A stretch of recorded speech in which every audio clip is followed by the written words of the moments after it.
Our numbers were growing and I was like, we might just not be able to pay the team next month. A household name for hard life events. There is a commercial opportunity. There is a market that hasn't been updated. Over and over again, I heard the same problems. They haven't been updated in 100 years. That was the catalyst for saying, actually, there's a real problem here. The very first version was WhatsApp groups. One of the low points I'd say was I lived in a 6-person flat share. Half an hour passes and no one's shown up. Then an hour passes and no one showed up.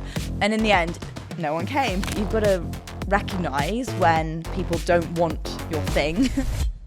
Such a mistake not thinking about customer acquisition and your route to market. That actually became my downfall. Hello and welcome to another weekly episode of Strategy and Tragedy. Thank you so much for tuning into the show. I'm super grateful. And I am also very excited to interview my next guest.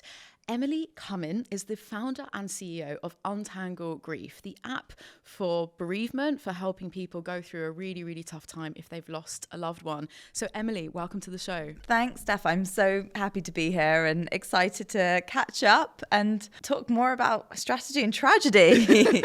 Tragedy is probably quite a good title for a bereavement support startup, actually. Yeah, of course. It is such a tragedy. I mean, of course, we talk about solving pain points in business, and I certainly believe there isn't really much that's more painful than bereavement, right? So you've definitely got that right, at least with your business.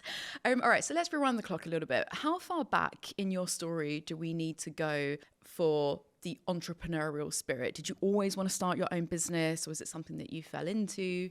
Yeah, I was thinking about this beforehand. Both my parents ran and still run their own businesses. So I think I grew up around that kind of, sitting at the dinner table. We didn't really talk about kind of what was your homework. It was, this is what's happening in business and these are the sales and the deals. My mum's an estate agent, so she's like kind of a real hustler. Proper hustler. Yeah, we used to joke that, and even still to this day, that mum will sell us dinner. We'd be like, what's for dinner? And she's like, I raced everyone in the supermarket to get the last chicken. And so I kind of grew up around that. So I think it was always probably something I was interested in. I think it's funny when you grow up in kind of an entrepreneurial family, it either really puts you off because you see, my parents worked such long hours. Often, when I was really young, I used to write little notes and leave them on the bed for my dad because I never saw him during the week at least. So it's definitely something that either puts you off or kind of inspires you to want to do it. And I think it gave me that kind of drive. And yeah, so I'm quite glad. But I was never driven by setting up a business. I think it was that maybe the kind of barriers to setting up were less scary because I'd see my parents do it.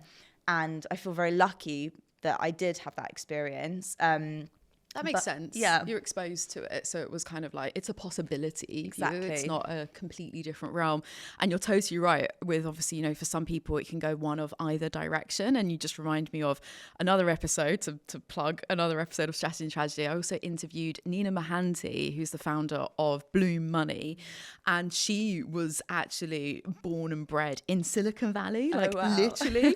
And it's so funny because you talk about when she would fly home, be flying over to the West, and everyone would be like, oh, you fundraise? And she's like, no, I'm seeing my parents. But the same thing with it, pushed her in the other direction, at least until she did her thing. But then for many others, it's kind of more similar to your story, where it's like, it is a possibility. It's something that doesn't seem so scary. So that's interesting. So then, like, how did things progress for you? Like through school, university, getting a job? Like, you still went through that path, didn't you? Yeah, so went to school. I studied history of art and art conservation at university. Oh my God, same. Oh yeah. Did we talk about this? I think we have spoken about this actually. Yeah, so completely unrelated. Yeah. Although when I look back, yeah, it's very tenuous, but the artists and the art I was always interested in were using new technologies. And I remember trying to pitch to my university that I ended up writing about the shift from art being something that you see to something that you play with, because as technology develops, we'll be able to interact with art in real time, and then we become active actors in the art. So anyway, but I tried to pitch to my university that I'd make a kind of installation that was like using, I think, AR and instead of writing a dissertation, and they were obviously having none of that. So like, no, this is an essay subject. Way too innovative. Yeah. And I remember actually when I graduated, my tutor was like, yeah, you're probably going to go and do something completely unrelated to this, I can tell. And I was like, yeah. And then I started basically working at an agency as a UX designer. So I was very interested in how people interact with product, and also then started working part-time building with co-founders of a pet healthcare startup. So I kind of started in the startup space, and to be honest, I kind of moved around. So I was at the pet healthcare startup, did a lot of early product development and kind of market research for them, and then went to a massive corporate FTSE 100 Kingfisher, not the beer, the B&Q, they own B&Q and Screwfix, and I worked on kind of strategy basically. So my remit was, how do you get more tradespeople to come and shop in stores across the UK and Europe? It was really interesting. It was kind of, how do you take quite a traditional business and look at bringing in startups or smaller businesses and collaborating with them. And it was there that whilst I was there, my grandpa died and my parents got divorced. And it was really that was the catalyst for saying, actually, there's a real problem here. People aren't getting support at these big, hard life moments. They're spending a lot of money. They're looking for help. And that kind of planted the seed in me to actually then say, there's a business opportunity here. So it wasn't like I was looking to start a business. I saw an opportunity and thought, now's the time to kind of take the leap. Yeah. Fantastic. So hindsight's a wonderful thing. And of course, with 2020 vision, it's easy to look back and say, oh, your experience in UX design, joining a startup, and then working on, consumer behavior or shifting trends at the bigger corporate, they've all helped you. They've all contributed to where you are today. But before we dig more into the catalyst for Untangle, which we will definitely talk about, how intentional were you with each of those steps? Or was it just kind of like follow your heart instinctively, go from one thing to the next, and then just kind of be in that position to catch the opportunity when it landed? It's a great question, because this is something that I reflect on, and there's no point looking backwards. I mean, there is if you can learn something, but I kind of followed what seemed interesting at the time. So whilst I was at university, I worked at Ogilvy, the ad agency, because I thought I wanted to go into advertising. And then I kind of pivoted and thought, UX design's really interesting. So I followed what seemed interesting. If I was to do this all over again and say, yes, I know I want to start a startup, I probably would have graduated management consulting, a big, top four, probably either then worked at a VC or a really fast growth kind of startup that's just maybe raised a Series A or seed, done both those things and then launched my own business, because I think that gives you the network, the experience and the perspective to set yourself up for success. So I kind of wish I'd done those things. Yeah. But hey, we are where we are, and I totally agree with you. There's no point looking back unless it is, what were the lessons learned? It's still healthy to have like a degree of reflection, but going too far with it, you do run that risk of like too much of a sliding doors. And having this conversation right now is really resonating with me too, because I'm definitely doing like a bit of soul searching. And again, hindsight's a wonderful thing. And I think when you are like 18, 20, you don't have that longer term thinking. You don't have that benefit, to say like, oh, do this, and then it will land up here. You've just got to follow, as you say, kind of what seems interesting, what you enjoy, what opportunities kind of come your way. So, you can't beat yourself up too much about it. Yeah. All right. I also think just on that, to be able to map that path, you have to know where you want to end up. Yeah. And that's the challenge. Yeah. It's like, where do I want to end up? I didn't know I wanted to start a business around helping people with hard life events until those things happened to me. Until they happen. Yeah, you would never. Exactly. And there's just no fast track to that. Like, these things happen when they happen. And like, there's nothing you can do to like orchestrate that or strategically get to that point. So this thing happened to you. So super like bad luck that your grandfather passed away right around the same time that your parents were also divorcing. So my heart goes out for you for that anyway. So what I'm interested in here is, how do you differentiate between starting a business through that lived experience through that pain point, because it's something I hear all the time. I think pretty much like every entrepreneur, they've first and foremost, like they've experienced something themselves, they've had that pain point, but it's not always to say that everyone else is experiencing that pain point, or that it's not as bad for them to want to pay for it on, upon which to build a business. So at that point in time, where did you go? Did you kind of back up your experience with any wider research, or did you just have that self-belief to go and try it and put it to the test? I researched is the short answer. So I went through, this experience. My grandpa dies, and I'm the oldest grandchild, oldest daughter, kind of step in, start helping. Eldest daughter syndrome. Okay. Classic. Yeah, my sister always jokes that I was also kind of her parent. Anyway, lots of therapy later. Here I am.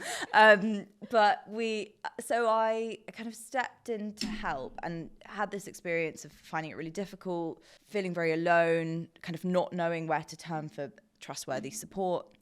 And I thought there must be other people experiencing this. So did two things really three, more than two things actually, but to validate that there was an opportunity. So I set up actually on Meetup a bereavement support group and a divorce support group. Amazing. And used to meet people in the pub to talk about their bereavements. And it started off, I remember I booked a table for 15 people and got to this pub and sat down, and obviously the waitress thought that I had some friends coming, and then half an hour passes and no one's shown up. She was like, do you want me to take a few chairs away and kind of move half the table? And then an hour passes and no one showed up. And in the end, no one came. But I carried on doing these meetups, and then slowly over time, more and more people came, got talking, and over again, I heard the same problems. So then I was like, on a personal level, there's a pain point here. People are spending money on, solicitors, financial advice, looking around for help. And then I started looking at the market as well. So, the death care space is in the UK, it's kind of it's a £24 billion market.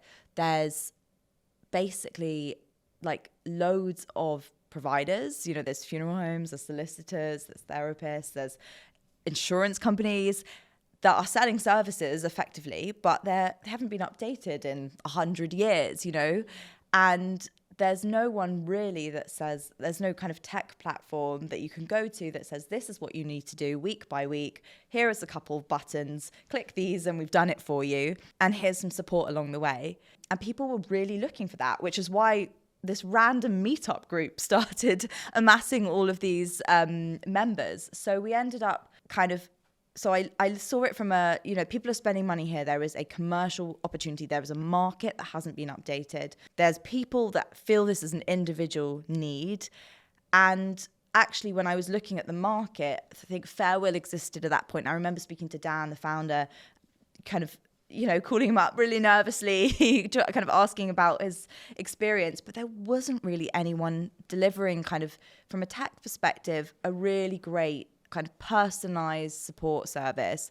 And so there was an opportunity. And that's kind of, I started building it into that opportunity. Yeah, fantastic. So interesting. So a few things to double click on, as they say. So number one, so just to clarify, like the meetup groups, you essentially use that as kind of your MVP, as a validation tool before over investing, like tons of money in tech, right? Yeah. Yes. And then actually the very first version was WhatsApp groups. So after got those people, I was a WhatsApp helpline. I changed my WhatsApp logo and was basically available to give people support and advice on all the practicals, like Googling as I went. It's really dodgy in hindsight. And then match people into WhatsApp groups who'd lost the same person. So that was the first kind of MVP. Yeah, that was the first MVP. Okay, so the meetup groups was a bit more of like a toe dip.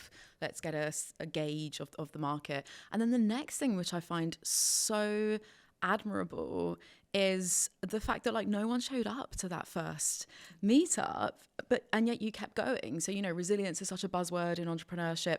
That right there is a perfect example. Like, how many people would be so embarrassed and ashamed and like, oh my God, nobody came up. Okay, this isn't going anywhere, and just like give up there? Were you at all tempted at that point? You're sat there in this pub, no one's showing up.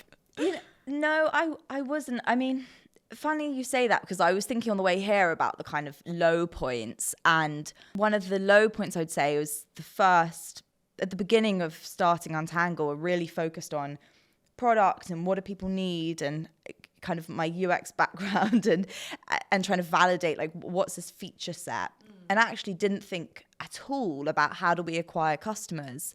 And I think that's such a mistake, not thinking about customer acquisition and your route to market equally as what are you actually essentially selling to people, or what value are you providing them. And so I remember the first version of the app, like we basically had hardly any users, and we were like, oh no, the app's wrong. Actually, it was the right beginnings of the product. I now know. We just didn't have, you know, people didn't know about us. Like they, and so I think that there's this, obviously you've got to recognize when people don't want your thing. But actually, it's also, you have to go out and tell people that you exist. It's that distinction between people know about it, don't want it for whatever reason, versus just being completely unaware. So that makes sense, and a good, you know, lesson in that healthy reflection as well there. So you set up the meetup groups, you connect people through WhatsApp. What was next in the Untangle story? So after that, we ran the WhatsApp groups and service line for 6 weeks, and 90% of people said that they wanted to carry on using the service. There was 150 in that initial group. And then basically launched via various kind of tech iterations, an app, which is a beta app. And to be honest, we're still, one of the things we focus for this year is moving from, I would say, beta to version 1, because the app is still incredibly clunky to this day. I mean, this is, you know, we're talking about kind of a timeline of about, the app's been live for about 2 years, and we've learned a lot, but in that time, you know, we've improved it, but there's still more work to do. And on that tech side of things, sorry to just jump in there for a quick second, but how did you go about the build? Did you have to outsource that? Is it offshore, in-house? So we're using an off-the-shelf, which was an interesting decision. And the bit I said kind of skirted around was, at first we were like, you build something on desktop using kind of a third-party integration with WordPress, and it was such a clunky experience. And actually, because we're a kind of social first, community first product, having it on your phone, being able to message people, getting push notifications is a much better experience.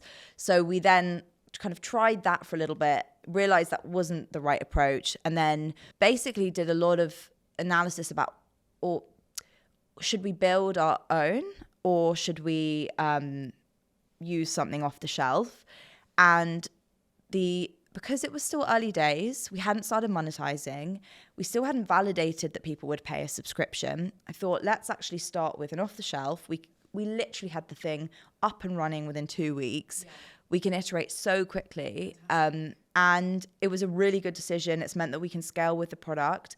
And now we're at the point when functionally, you know, we probably need to move to our own platform, but actually we can test and learn very quickly. Yeah. And it sounds super sensible. Like just to be able to test something, especially in the really early days. I think so many founders either feel the need or they're put off by starting their own tech business because of the funding required to get something built properly. There's so many horror stories as well with the outsourcing and offshore development and everything else. So it's really great to spotlight, you know, the way you went about it, something off the shelf, easy, quick, fast, not perfect, but it doesn't need to be either. You're still testing it out. And so I presume you didn't need like external capital to get started, or did you have to fundraise? We've fundraised a little bit, and actually we're not a deep tech product. And I think that was, when I think about Untangle, where its value sits, it's, can we help people navigate a bereavement? If we can automate and simplify the process, great. and we're building towards that. But to do that, we need a lot of data. We need to understand what people need and when. And to do that, we need people using the product regularly. So actually the step before was, can we build something which is supportive, which is engaging? We have communities, we have coping tools, we have daily live support groups on the app. We can deliver that with the off the shelf, and we can validate the proposition.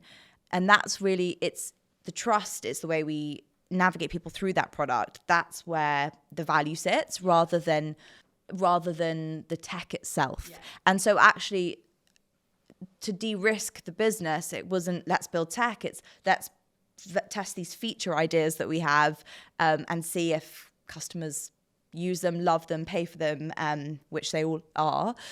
You just asked me a question and I've forgotten it now. That's okay, yeah. And then it's right, that would make sense. So I was asking you about the fundraise side of things, if you needed any capital to get going. Yeah, so we, it's crazy. I applied for an Innovate UK grant, first grant application I'd ever written, and we got the grant.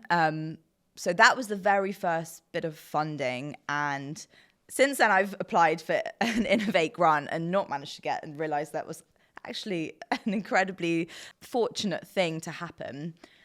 So I came out of a tech accelerator called Zinc, and basically they paid a stipend for the first few months to kind of live on.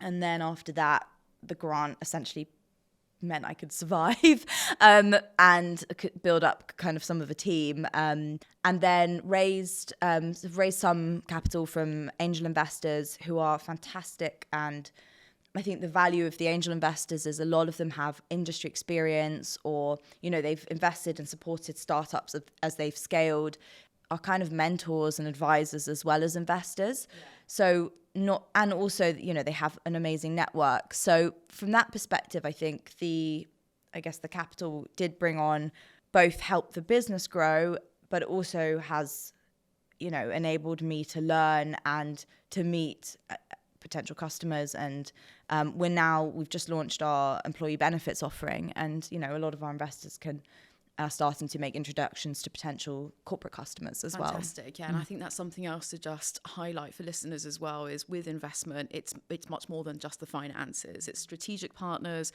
What are their networks like? Can they make intros? Can they provide that mentorship? The benefits can come in many different forms. So you mentioned Zinc as well. So why did you feel the need to go through an accelerator to launch Untangle? Honestly, I think the useful thing with an accelerator is that you kind of there's some resources there. So there's a network of people. If I needed, you know, things like, we have vulnerable customers, you know, people are bereaved, they have suicidal ideas. And actually, for example, talking to a lawyer about how do we make sure that we manage risk, for example. So they had a helpful network of people. So that was really useful. I think from a really basic perspective, I'd worked at a startup. I worked for Zinc for a bit. I then worked at another health tech startup. So I didn't have loads of savings when I started, and they paid a stipend. So I lived in a 6-person flat share, but you know, I could survive basically whilst starting to build as well. So there was like a really practical element to it as well. Yeah. But I think it's useful for network. It's useful to be around other founders building.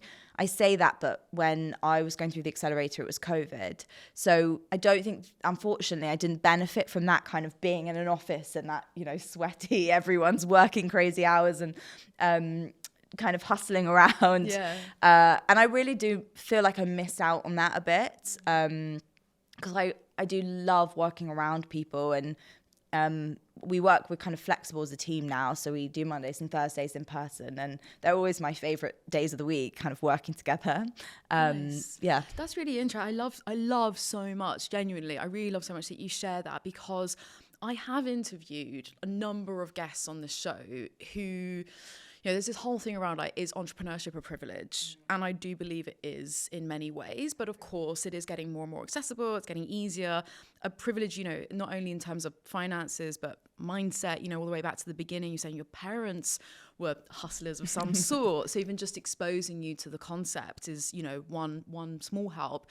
But, you know, coming back to your financial situation, it's like other guests, they've either jumped ship from corporate. And so I've had these phenomenal guests, you know, not to undermine these incredible achievements that they've had entrepreneurially, but you know, they had like very well paying jobs in finance that did provide them with that safety net. And they just did, even if it's mentally, it made them feel a bit easier to take that risk. So it's great to hear a little bit more about, you know, your reason for going on an accelerator when you don't have like, I don't know, 5-6 figures sat in the bank for you to fall back on. So yeah, and that's not, you know, the accelerator has lots of value, but that is an honest answer. And Yeah, I think, great. I mean, don't get me wrong, I'm incredibly privileged as well, and like I'm aware of that, and I do think that I agree with you. It is a privilege, like even as a mindset, to know that my mum lives in London. Like worst case scenario, she has a spare room, I can move in with her. Like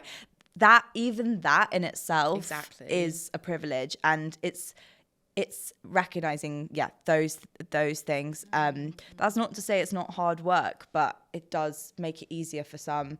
On the flip side, you know, 2% of venture funding goes to women. So it's not like, Exactly. you know, all of the odds are stacked in my favor, but there are things that have made it probably easier for me compared to others as well. Yeah, for sure. And well done you for, you know, recognizing there's the good and bad and everything else. And I think without going, you know, too philosophical, and I want to get back to your story as well here, but just on this topic of entrepreneurship being a privilege, you mentioned about, you know, your mum having a spare room, you could possibly go and the worst comes to the worst. But it's interesting because it's kind of like, I don't know, for some people, we were saying before, you know, you can either go one way or another. For some people, they need to know you've got enough of a safety net to be able to go for it, whether it's savings, whether it's, you know, you can go back to your parents or whatever. But then, as the saying goes, you know, pressure makes diamonds. And sometimes it's when you're really backed into the corner and it's sink or swim, that's sometimes why people, you know, thrive in that super high pressure and almost like helps force them to like, I've got to make this a success. Like there's no plan B. It's just all about the plan A. All right, so back to your story. So you went through Zinc, you got some angel investment, strategic other benefits in addition to the finance, which is fantastic. You today, not you, but Untangle, have you now got product market fit, or are you still trying to get that nailed? Good question. It's funny, I was talking to an investor earlier who said, oh, you guys have got product market fit. And to some extent, we have customers paying for our product, staying with us for, you know, months and months and months. And our revenues are growing, you know, about 15% month on month. So those things would indicate yes, we do. We've launched our subscription. We have other revenue streams. So this B2B corporate sales. We also have a revenue share marketplace with partners. We've just started those kind of 2 other revenue streams. And so I would say we're testing whether we have product market fit with the propositions for those markets. But I don't know. I feel like I'll always feel like we haven't got proper product market fit because there's always more you can do and there's more value that you can deliver to your customers and unlock. But as a very basic, like people are coming, they're paying for our product and they're staying. Yes. You're so hesitant with this answer. Is it because product market fit is trickier to define? Or is it more, what I'm sensing is also like you've got bigger ambitions and you know that it can go further and you haven't got there yet. Mm-hmm. So you're nodding at that. So where is there for you? What is like a bigger goal that will make you feel like, okay, we smashed it? We'd like to be a household name for hard life events. Something difficult happens and you come to Untangle, you know we'll help you, hold your hand through, simplify it, make sure it's not super expensive, and then help you plan and prepare for the next hard life event. And first in the UK, and then, you know, in other markets as well. So that's where I'd like to be, and not just for death, but for divorce and redundancy and getting a terminal diagnosis and being a carer. Whenever there's a difficult life period where there's lots of admin that you need to do and you're grieving, Untangle is the go-to place for it. So that's the kind of the ambition, if you like, or what we're working towards. And how do you quantify that? Just on that, how can that fantastic mission, how can that translate to specific objectives, like number of downloads, number of customers? What for you would quantify that ambition in whichever sort of chosen metric? Yeah, I mean, it would, I guess, market penetration. So we're looking at, double-digit UK market penetration. For the good thing, as you can say, there's this many deaths and there's this many divorces, and there's so you can really quantify how much.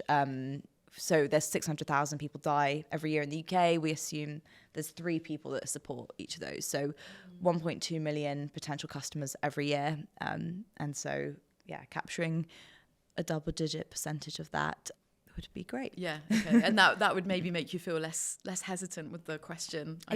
We probably do have product market fit, but yes, I think your analysis of my ambition not being, we haven't quite got to where I want us to be, because I think there's so much potential, and it's this massive market that really needs updating. So quick one, if you're a budding entrepreneur currently enjoying strategy and tragedy, then I have another great podcast for you to check out. Hosted by fellow podcaster James Mitra, 40-Minute Mentor is the go-to place for founder inspiration. Described as a pocket-sized career mentor, the podcast is on a mission to raise aspirations and inspire the next generation of category-defining founders. Now in their 11th season, 40-Minute Mentor guests include mission-driven entrepreneurs, investors, and even Olympic champions, all sharing their journeys and what it takes to be brilliant, all in just 40 minutes. So make sure you tune in straight after this episode by searching 40-Minute Mentor wherever you get your podcasts. All right, let's get back into the show. You're objectively, you're doing well. You've got paying customers, you've got high retention rates. These metrics that you shared sound fantastic. And I did read a piece that was really interesting. I can't remember the title or author, but I do remember reading somewhere about product market fit being a feeling as well. And you can feel when you have it and you can feel when you don't. There's that awkwardness of pushing a boulder uphill. But you have momentum, you're revenue generating, you're out of the weeds. It's just, there's still a lot further to go. There's more headroom. Right? Of Yeah, course, exactly. Which is great. With that feeling point, it does feel like the business is snowballing. That's good. In a positive way. Yeah, that's great. Snowballing meant to be negative? I don't know. No, it's great. But there is that, I was sharing some slides earlier with, we hit 405,000 Instagram followers yesterday or something. And I was looking and we had 350,000 a few weeks ago. It was crazy. And I know that's a bit of a vanity metric, but we are acquiring customers through Instagram. So it does actually convert into fantastic real signups. And just that is has a life of its own. And we get a lot of inbound now from people kind of wanting to work with us, wanting to talk to us, and customers recommending us to, and customers getting in touch and saying, this is really great. I'm part of a church group. Have you got a code I can use for my church group? Or, I'm would love to bring this into my business. There's someone in my team who's had a bereavement. There's nothing set up. Can you come in and talk to my HR lead about this? So we're starting. So from that perspective, it feels good. Yeah, amazing. And it's great to highlight some of the anecdotal responses and feedback from people as well. You have got the numbers, the data, and I know you're saying Instagram followers is a vanity metric, but it's still that's a fantastic indicator. And especially if you can track, it's not just, a load of people following you because they like your graphics or anything. But it's those anecdotal things where it's what people are coming to you for, what they're saying is also very relevant data. Were there any kinks that you had to iron out along the way? So I love at the beginning it sounded really methodical in a really in a great way. You had your lived pain point. You then did your research to validate if there was more of a market demand beyond just your own personal experience. And then you started to do those tests. You had the meetups, the WhatsApp groups. I'm kind of recapping those early days. You then had kind of the off the shelf. So now you've come a long way in a short space of time since those very early days. Again, going back to, were there any kinks that you had to iron out from that point since you had liftoff? Yeah, it's funny you say about the quite methodical approach, because that actually became my downfall, because I was like, I want to do things properly. So I'm going to do the research. I'm going to validate, viability, feasibility, and then raise that money from angel investors. And suddenly it was like, oh, whoa, this is my first time building, a business as a founder. And I was like, oh, I've got all these like serious people that are on the cap table. I've got to make sure I do this correctly. So I remember when it's like 2 of us in the team, I built out a massive org chart for the next few years and like a big strategy document. And it actually spent weeks, and I'm embarrassed to admit how much time on these kind of big kind of organizational documents. And ultimately, really what we needed to do was just say, okay, how can we reach some potential, tell people about what we do and get some customers, test out some channels, and how do we make the support that we offer better for them and keep essentially developing a product.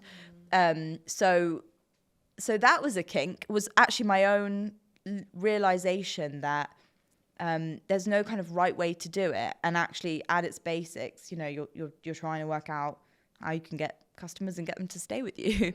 And that is the foundation of a business, really, and talk about you. So that was a kink. And then I guess I was thinking about some other challenges. I remember we had an amazing marketer, a growth lead, and he left to move to a business that was much more aligned to his kind of personal mission, if you like. It was in a sustainability space.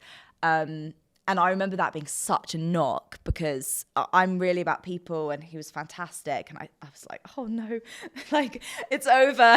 What can we do? How are we going to ever find anyone as good? And actually Ryan, who's our marketing lead now, or growth lead, is fantastic. But actually, I guess these are much more personal than the business. But as a founder, you're building an incredible team around you and people that really respect and enjoy working with. Yeah. And when one person leaves, it's like it's a hit. Yeah, for sure. Yeah. And now, we still have a great relationship, and he's great. But it was a realization that actually there's people for different stages of the journey as well, and that's okay. So I've definitely grown a lot through this process, and there's still so much more growth to do. I know. Yeah, and I'm sure you'll get there. I have absolute belief, and you've got to try and enjoy the ride along the way as much as you can. Well, talking about some of those challenges and things you faced nicely segues into, sadly, my closing traditional question, which is, the show's called Strategy and Tragedy for a reason. I believe that sometimes the best lessons can come from the biggest mistakes or tragedies, so to speak. So was there anything else other than your first marketing guy leaving, your own self-reflections? Was there one tragedy that you can point to that you haven't really talked about that has really stuck with you? There's been points. So before we closed an initial angel round and then a bridge from the same investors about a year later. The classic mistake of not raising enough money to get to where you needed in that period.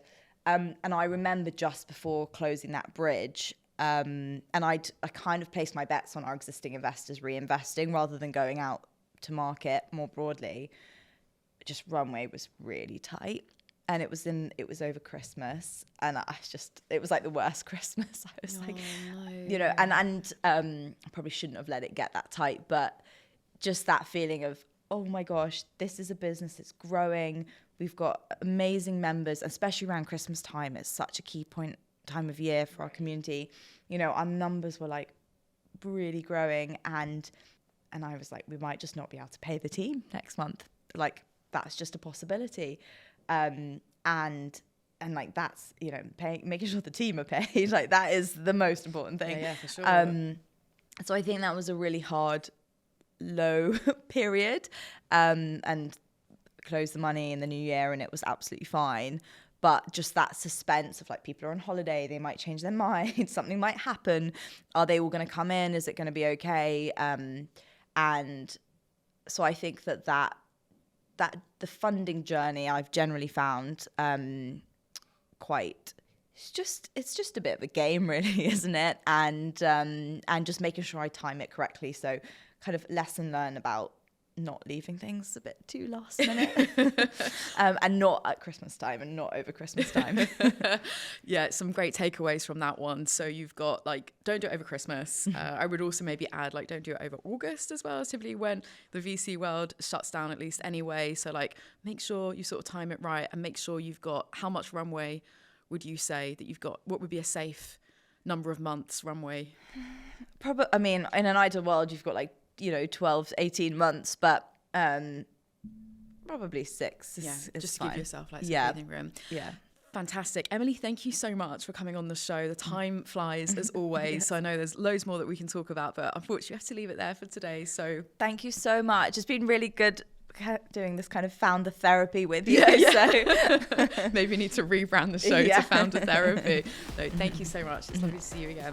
And thank you so much for listening as well. If you enjoyed this episode, do hit that subscribe button. It really helps us out, and tune in for next week's episode.